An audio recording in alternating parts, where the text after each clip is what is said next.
Everyone, this is Rod. I hope you're doing well out there. The scene we witnessed yesterday on the Capitol when the mostly men were charging the Capitol and they got through and they threatened people and so forth.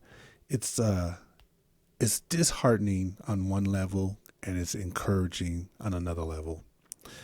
Disheartening because we have people out there who were instigated by one of the most powerful leaders in the world, the President of the United States. Disheartening in that sense.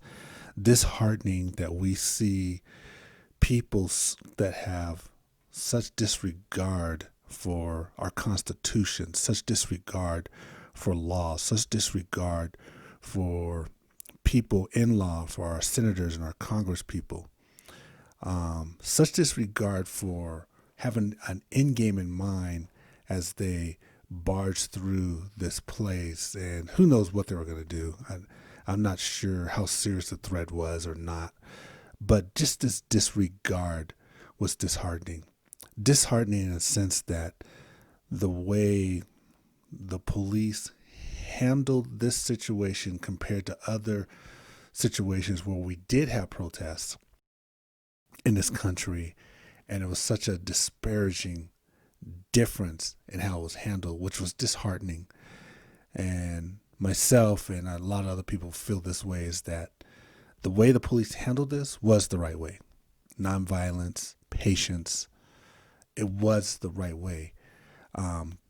But compared to how brown people and other situations were treated, it's a disheartening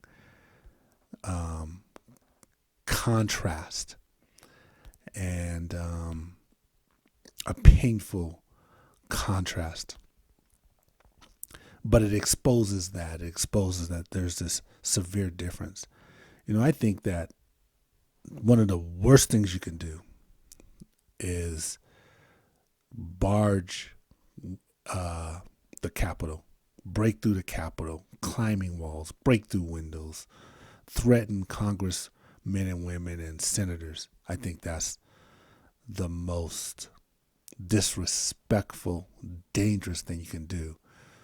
To the world, it exposes us that we have this exposure, how easy it is to do it.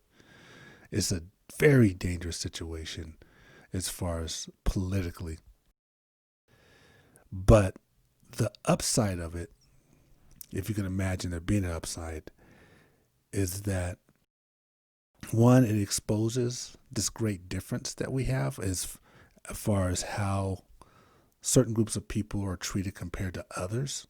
It exposes that so that we can work towards that, because the goal is not to hurt people. The goal is to do what the police did in this situation, where you have people who have weapons who are barging into this Capitol, and the police handled it very appropriately. But that needs to have same consideration with all groups of people and all situations of protest. The upside is that Congress and senators came together. They were out for 3 or 4 hours.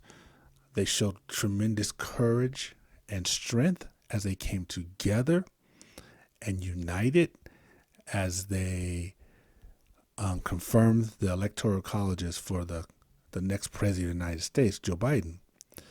And it was an amazing thing to see. It was an amazing example for the American citizens. It was a proud moment. At that point, it was a very proud moment.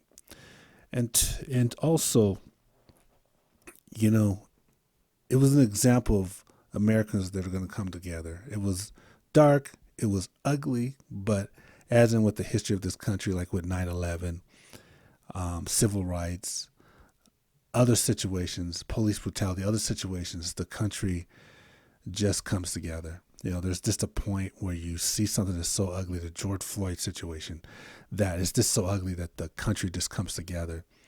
And this was one of those moments. This was one of those moments that was so ugly, so obvious that the country will have to come together.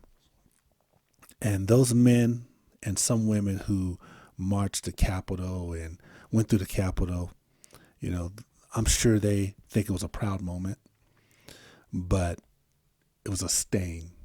It was a horrible stain, a hurtful stain on this country, but it exposes what people are like. It exposes how people are treated differently.